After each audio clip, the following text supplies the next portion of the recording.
Hello, hello, hello, and welcome back to another episode of Kicking It with KeKe, Life, Love, and all that other shit. I am your host, KeKe Chanel, award-winning author, lifestyle blogger, certified life coach, and host of Kicking It with KeKe.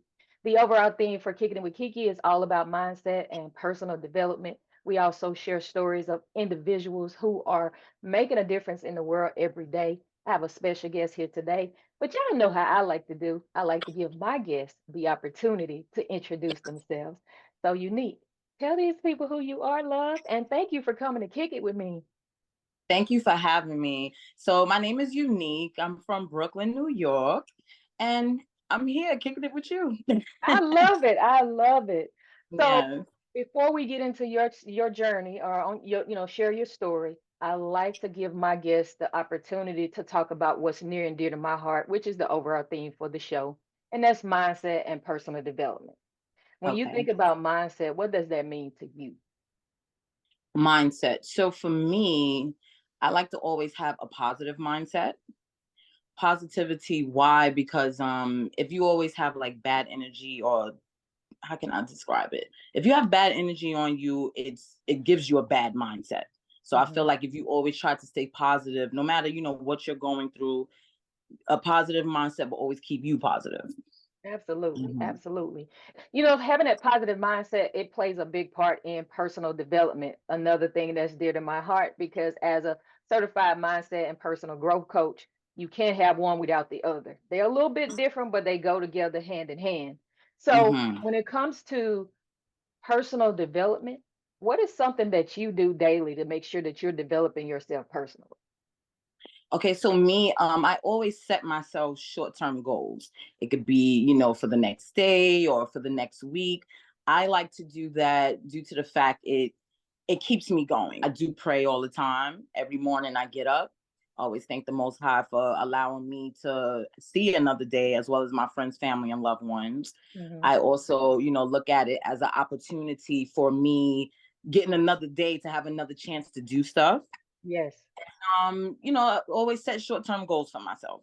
I love that. And you have to Mhm. have something that you are striving for every day because I'm a student of life. I have to learn something new every day, Yes. because it keeps your mind sharp. And like you said, you have to have that positive mindset because it just changes of your life when you maintain that positive mindset or attitude because dealing with people, it's a lot. Yeah. And let's just be honest, energy is transferable. So whether you're gonna give the positive energy or you're gonna give the negative energy, either way, you passing it off to somebody else. Absolutely. Yeah, so thank you again for coming to kick it with me. I appreciate it. And I love these episodes where I get to go a little deeper with my guests so they can share their story. And your Yes. story is very unique. Hence Yes. the name. I love Yes. it. That was not planned, by the way, y'all. Uh-huh. No, it's not. Yes.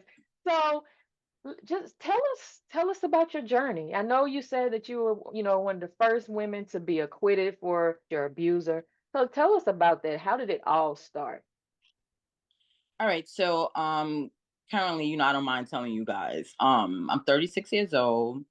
At the time that this happened, when I met my abuser, he was 23. I mean, I was 23 at the time, excuse me. And he was 48. So, Wow. much older than me. Yeah. So he was much older than me. When I met him, he was like such a generous guy. The first year we would always go out. He always made me feel so special. And I have children before that I met him, and that first relationship didn't go so well. So when I met him, it was more of like a comfort. So I don't know, Hmm. like if I was still, battling with, still going through what I went through with my ex. Pretty much, it wasn't domestic violence with my ex before him. It was Hmm. just we were young and it didn't work out. Hmm. So with him, like I said, the first year everything went well. Then I noticed he lost his job and he was always angry all the time. And at that time, I was in college. Like I said, I had children at 17 years old, so I'm trying to get my life and myself together. Hmm. And I would say, like, I don't know if he was like jealous, but you can see that being that I was progressing and he lost his job, it was always a battle. Like every morning I would get up, he's angry, he's yelling at me. I'm still trying to stay focused on everything I need to do. And it was tough. Mm-hmm. So the first time that I can honestly say that we had a bad situation is when I was coming home from school, and I noticed like he looked like he was high. Like coming from where I'm coming from, I just knew about like marijuana and stuff like that, but Mm-hmm. I didn't know about like hardcore Hard drugs. drugs and people. And not to say like our race or anything like that, you don't normally hear too much of them, like, doing Right. hardcore. Mm-hmm. So come to find out, like he was on cocaine, and I started seeing like, little bags and things around of that nature. And when I came home that day, we didn't have an argument. He just hit me. Mm-hmm. And I'm sitting there and I'm stung. I'm like, what did I do? I'm coming straight from work. Not from work, from school. I'm trying to get my life together. I see that he's angry. I kind of was empathetic to him, so I Mm-hmm. kind of like was blaming myself as a, how we do. Mm-hmm. And every day it just got worse. Mm. So yeah, like I said, the first time it just started like, with a slap, and then eventually everything started getting worse. Yeah. So, Yeah. I mean, what went through your mind at that moment when he hit you, besides blaming yourself? And most survivors of domestic violence and stuff like that always say that they blame themselves. Yes. Why do you feel like you went there?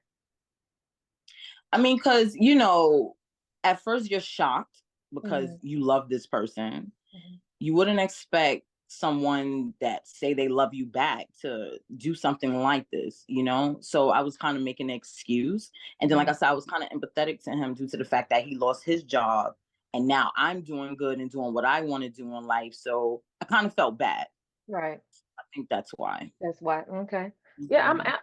I get it. I've never gone through like the physical part of it, but I was mentally abused Mhm. by somebody that I was with, and Right. it plays on you. Some of the stuff that they could say to you would make you think that, okay, maybe it is me, Right. or it's just a vicious cycle to be in. So fast forward, Okay. how did you end up at Rutgers? Like one of the worst places that you could be. Yes, Rikers Island. So this happened. I never forget, because it was Martin Luther King Day. That's Mm. what made it like a bittersweet type of moment, Yeah. because to make a long story short, I got so tired of being abused. Like I was getting hit on every other day. I Mhm. started looking at my face. Like he started bringing out weapons on me. It was like I couldn't do it anymore. So I took my children. I went to the nearest precinct. And I told the precinct, like, look, this is what, like, my face was messed up. And I'm like, I Mhm. cannot do this anymore. Like, I need somewhere to go. So they placed me somewhere. I was in a domestic violence shelter for 3 months. I obtained employment while I was going to college, just get enough money for me to save. And Mm. then I moved to Far Rockaway. When I moved to Far Rockaway, KeKe, I lie to you not, say I moved in that Friday, and Martin Luther King Day, I believe, was that Monday. That Sunday, I decided to have like a housewarming party. My Mhm. family, everybody's hung over. I'm kind of excited because I felt like this was another step in my life, because I left my abuser, even though it was hard and a mental thing for me, but I made it. Yeah. So I decided to have family and friends over, and I don't know, I just had a bad feeling that whole time, like something is not right. Right. So after family and friends, everyone left, and I said, I'm gonna go do the overtime because I was doing home health aid at the time. And I lie to you not, I went to go outside and he was standing right there At your door or outside. outside, because I was like in a private home Okay. and it's dead end block because Far Rockaway is like surrounded mostly by water. And I couldn't believe it. I'm like, I was shocked. Like, how the hell, first of all, excuse my language, how the hell did you find me? Right. I'm in Far Rockaway. No one lives out here. All of our family is based in like Brooklyn. And the way, like, if you see the block where I was at, it was only like 4 houses. So pretty much he found me. So I was, that somebody would be like, if that was me, I would run. Yeah. I froze.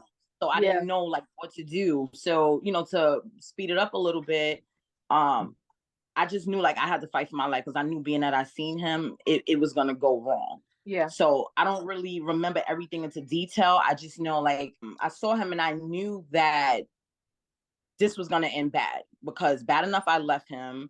I told police everything what happened. And, for abusers, that's not good for them. Mm-hmm. So I seen that he had a knife in his hand. And when he ran towards me to hit on me, I don't know. You know how they say, like, you black out? KeKe, I Out of blacked body out. experience. Yes, I felt like something came over me, and we was fighting, and somehow, like, we ended it in the house because I had the door open, because honestly I was like throwing the trash out. I was cleaning up from the housewarming party. Mm-hmm. And all I can remember is, like, when I came to, it was blood everywhere, and I'm like, what the hell happened? I'm not even really registering what occurred. And I called the cops. I'm like, me and my ex, we had a fight. I'm not really understanding what's going on. And when they finally got there, they was like dead on arrival about him. Mm. So from there, like, my mind, I don't even, I wasn't processing anything. Right. Yeah. And they book you, and did they ask questions? Did they believe you? How was that? Did anything that So you did previously play into that? Because sometimes victims become monsters in the eyes of the law when that happens. Although right, you've gone to tell them several times, you know. right. No, so honestly, from what I remember, when they came inside, they couldn't believe it, because the size that he was compared to me. Because I'm small. I'm 5'1", 140. Mm-hmm. He was maybe about 5'5", but he was stocky. Like, he used to work out. Uh-huh. So when they seen that, they was like, what happened? Like, we don't understand. Like, because from what they were telling me, somehow I got the knife and I stabbed him. Mm.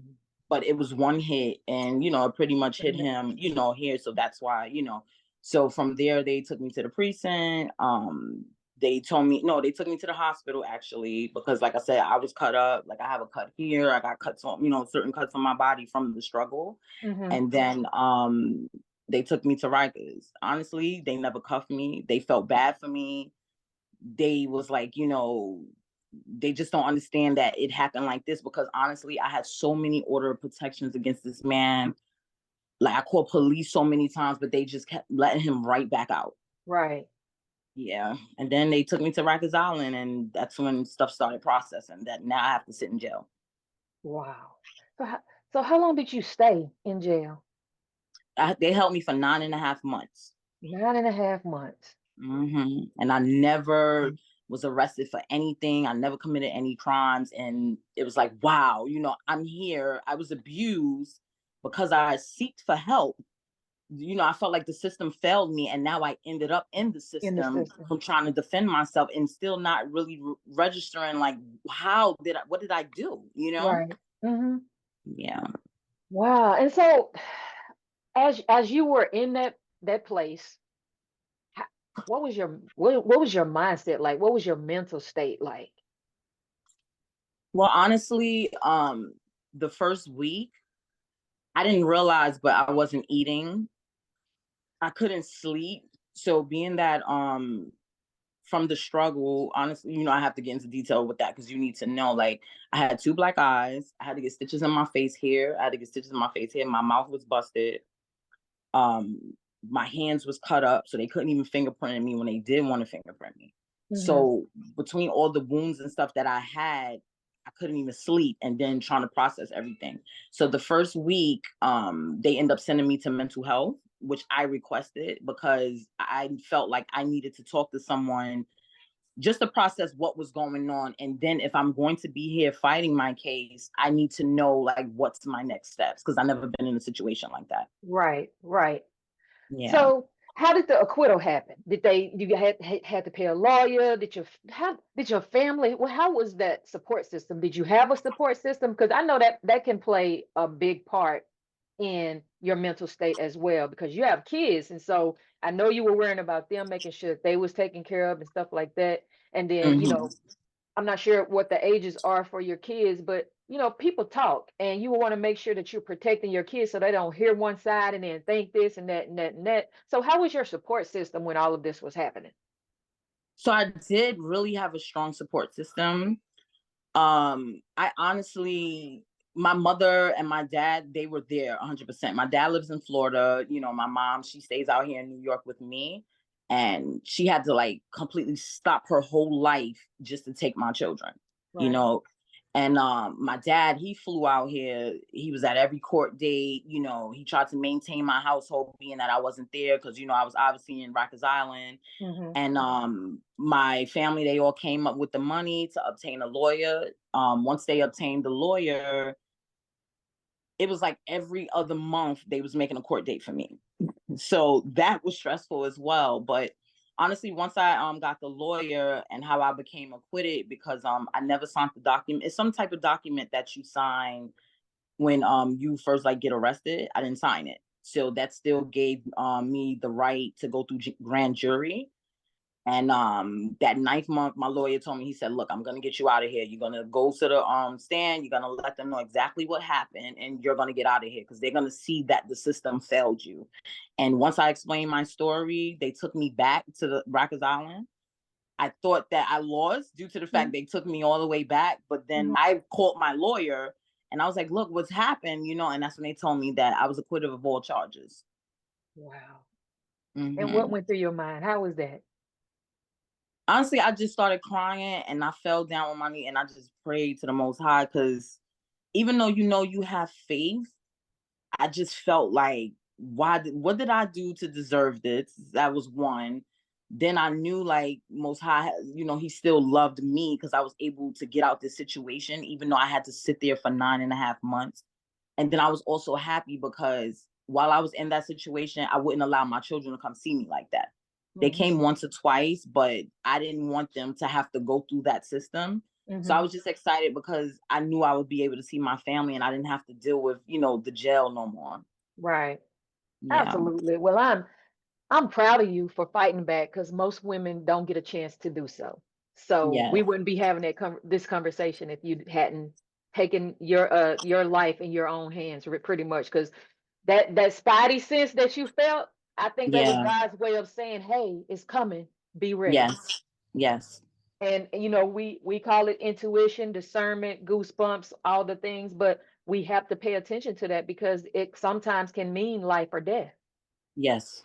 And thank you for sharing your story. I do appreciate it. But we're gonna move Thank on you. to other things because you got a lot going Yes. on, girl. You got a lot going on. So Thank you so so I know much. that I know your profession is a nurse. So how did you get into nursing? Were you going to school for nursing while you were with him, or did that all change after that?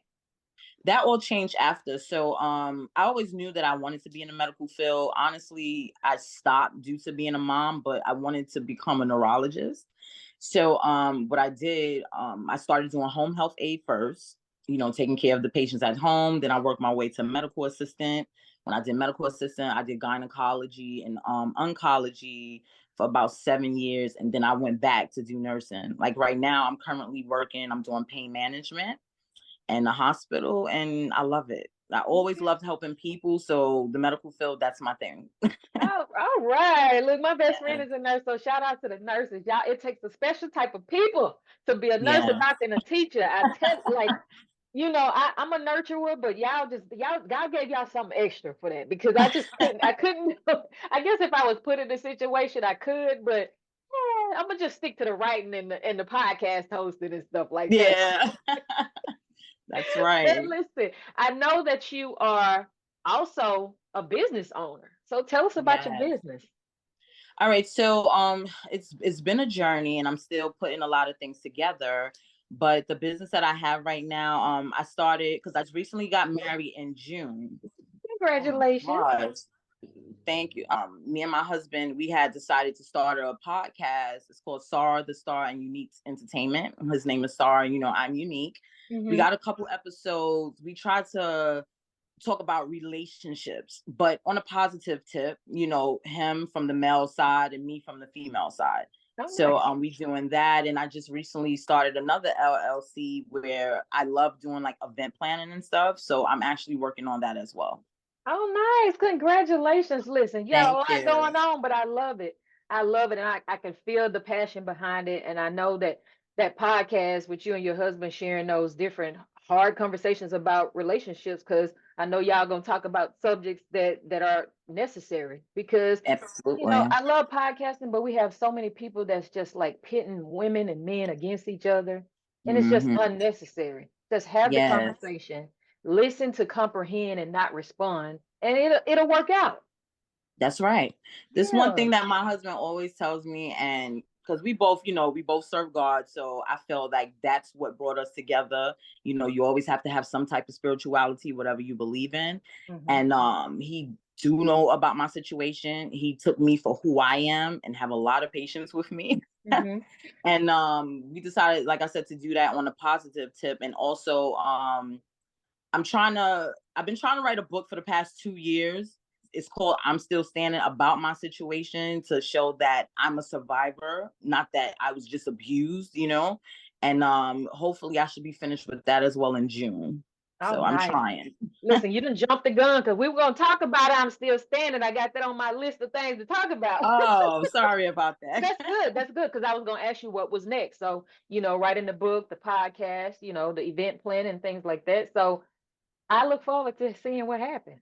Yes. And I would like to feature you in one of my upcoming issues for the magazine, because for the month of October, I am doing a magazine where I'm featuring survivors, breast cancer, domestic Yes. violence, and all of that. So we will talk after we finish this, and I Of would love to have course. you as a feature. So Yes, and I appreciate you even wanting me, and thank you so much, KeKe. look, thank you didn't have to share your story. You didn't have to reach out to me. You didn't have to want to come kick it with me, but it happened because we had to change some dates and times and stuff, but Yeah. we here. And I love it. I Yeah. love it. So I'm glad that you talked about having that spirituality, like that personal relationship with God. How Hmm. important do you believe that it was for you to have that foundation to be sitting in this spot today? So to me, it's 100% important to me. Like I said, to me, I feel like without the Most High, you have nothing. You always have to have some type of faith. And going through things that I went through, and then a positive tip that I have now, I feel like the Most High has brought me here. Mhm. I maintain my faith. I still try to stay positive through everything that I've been through, and it's been working so far. Right. Right. Well, Hmm. look, you have a special story, and you have the ability to draw people in, because your energy is infectious. Look, and your smile is Thank you. amazing. So I'm Thank glad I'm you. glad we got a chance to connect. And I know that your story is going to inspire other people to come forth or get out of their situations, or Yes, feel like, not feel like they're a victim or feel ashamed because they had to go through that. Because absolutely. society has made abusers, the system is not designed for the victims. The abusers can get off and go do stuff and get out and do it again and again with the next person and next person, and the cycle just goes on and on and on. And having people like yourself share their stories, the word gets out and it becomes knowledge. Like, people know, Yes. like, listen, these are some of the signs. This is what I need to pay attention, because Hmm. you didn't expect that to happen. So it, No. it brings me to a question: is did you try and hide it from your parents or your siblings or your family members about what was going on in your situation? Honestly, I did.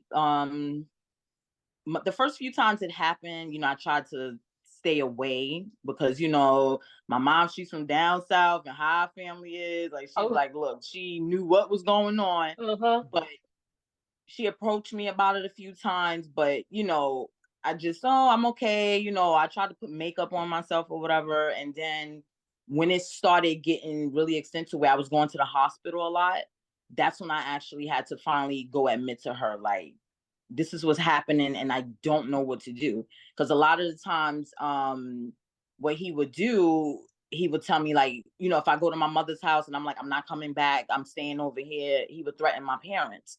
So that's how he used to get me to go back to him, because I didn't want them to get hurt for what I was going through, you Right. know? Yeah. Yeah. Manipulation. That's always Yes. like one of the things that they go to, that manipulation. Well, if you don't come back, I'm gonna Yes. go, I'm gonna go through your parents. And then you have kids, you had kids before him, so he could have Yeah. used them as, a way to get you back and stuff like that. But yeah, I Yes. always ask, I like to ask that question, because I've had other survivors on the show, that said that Okay. they did make excuses for their abuser. Mhm. Yes. Yeah. But that's So one thing I let's. can add though. But see, my mom, she's like an actual grandmother. Like she loves her grandchildren. I think she has like 10 of them. And she would take the children on the weekend. So that's one thing I can say. Like he would never do it around them. It Uh, will always happen when they were gone. And then when they come back, that's when you would see the bruises or the marks or the black eyes. And I hmm tried to hide it. But Right. They knew. yeah, They always knew. People, children. We don't give them enough credit, but they always watching. They be knowing. absolutely. Hmm Yeah. And Yeah. I heard you say earlier, just so you would know, I have twin boys. They're 18. My daughter, she's 14. And then I have a 4-year-old son as well. So those are the You ages of the started boys. all over with the 4-year-old. Yes. I told you I just got married. So, Yeah. yeah. That's amazing. 18. Yes. Listen, how is that being the parent of 18-year-olds? Because I have a 15-year-old son. I have a 27-year-old daughter, but my son is just getting into like, he's a freshman in high school and stuff like that. But how is it Mhm. the boys that's 18? Well, honestly, my boys, they're a little bit different. So, they're vegan. I'm not. They're so in tune with themselves. I guess like because I'm a Hebrew Israelite, the Hmm way of life how we grew up, I don't know, they're more loners. They work out, they say to themselves, they know they pass their grades. I don't really have too many issues out of them. The only thing I could say to me is like they're a little stink because I'm their mother. So I can, they're not as affectionate as I would want them to be. You know how boys are. Like I'll Oh be like, hey, yeah. how you doing? How was school? Fine. Yeah, hi mom. Nonchalant. Nonchalant.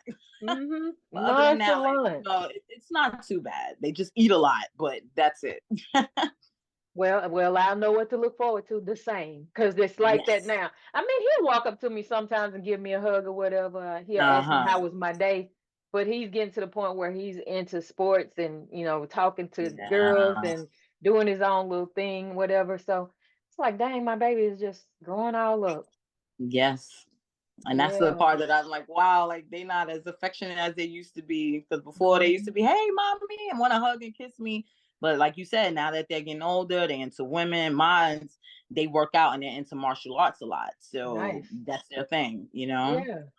I love Yeah. that veganism though. I'm doing a detox right now where I'm not doing any sweets or meat. So I don't think I'm gonna go back to the meat. I was a vegetarian for 4 years, but I was doing like Okay. pescatarian or whatever. But I Uh-huh. don't even have the desire for it anymore. Now sometimes I do crave the chicken skin.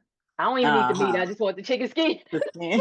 but but I juice a lot. So for me, like this, it's just a personal journey to change the lifestyle because Mhm. I had gained a lot of weight from having surgery and I couldn't move around. And now one day I just looked at myself and I was like, this is not you. Let's get it. Yeah. What we gonna do? Drop the weight and I feel so much better and lighter and more clearer. I can hear better, more from God and stuff like that. So thank you for sharing about the kids. I love that. Well, your Oh, young thank adults, I you. should say, your young adults. Yes. Yes. So what's next besides the book? I'm still standing. What's next? And the podcast, but what else you got going on? I mean, that's pretty much it. Like I said, I'm still crawling with it because honestly, I've always, as a child and growing up, I love to write. That's my thing. So it's like, I want to bring out I'm Still Standing. And hopefully from there, I'm thinking about probably doing short stories. I want to do a lot of book writing because there's so Oh, much that's in his brain. I'm trying to get it all down on paper, but between being a mom and a nurse, it's not much time, but I'm trying the hardest. yes, ma'am. Well, if you need some help, I do book coaching. Yes, and I will definitely talk to you about that. Got you, got you. Okay, Yes. so where can these people connect with you? How can they connect with you if they want to have you as a guest on the podcast? Are you open to doing more interviews? Where can they connect with you, reach out, and things like that? Yes. So my Instagram is unique quantic. What is it? Unique underscore quantic Q. And my email is uniquebell0630 at gmail.com. You can reach out to me like that. And also the YouTube channel is Sar the Star and Unique's Entertainment Show. And yes, Love I'm it. always open to, go to other podcasts, explain my story. It don't even have to just be about that, Yeah. just to chat with others, no problem. Right, right. And I'm working on getting a panel discussion because I always do them in every season where I have a group of women. I might do a mixed panel Okay, this season. I will be reaching out because I would love to get your perspective on some of the topics that I have in mind for us to talk about. So I will be in great. touch with that. Guys, all of her information will be in the show notes. So you will have all of her information to connect and reach out and things like that. So, on a personal note, I like to ask my guests this question. Sure. What would your now self tell your younger self about something that we talked about today that stood out to you? I would say stay strong and open your eyes more. I say open your eyes because my old self, I seen things that I didn't react on it. And then to me, I wouldn't say like I was weak, but um just stay strong, have faith in the most high, and you will succeed to whatever you're trying to succeed to. I love it. I love it. Thank you. Yes. So, with that being said, do you have any final thoughts, any final words of inspiration that you would like to leave the listeners to today? All right. So as far as if there's any survivors out there, male or female, just communicate with friends, family, and loved ones. If you feel that you're in a situation, don't ever be ashamed. I felt like I was ashamed, and look what ended up happening to me. So look at me as an example that even though we go through bad things in life, look at me now. I kept my faith in the most high, and I'm still standing. Absolutely. You guys have been listening to another episode of Kicking It with Kiki, life, love, and all that other shit. I have been joined with my special guest, Unique. Thank you again for sharing your story. Thank you for coming to kick it with us. And until next time, I am back every Thursday with a new episode at noon Central Standard Time, so 1 o'clock Eastern Standard Time. Make sure you tap in on all major streaming platforms. I am also on Audible, so you can listen in on Audible if you have Audible now. So I just got on Audible in January. So yay, I'm Nice. excited about that. Also, go check out 19 magazine, y'all. I just dropped the first issue of 19 magazine. The second issue drops in April. So go on over to 19-magazine.com and get your issue. Find out about the behind the scenes and get to know the writers for 19 magazine and learn a little bit more about KeKe because we are doing amazing things. And 19 is all about prosperity and just living the best life that you possibly can. So with that being said, see you later and purple hug.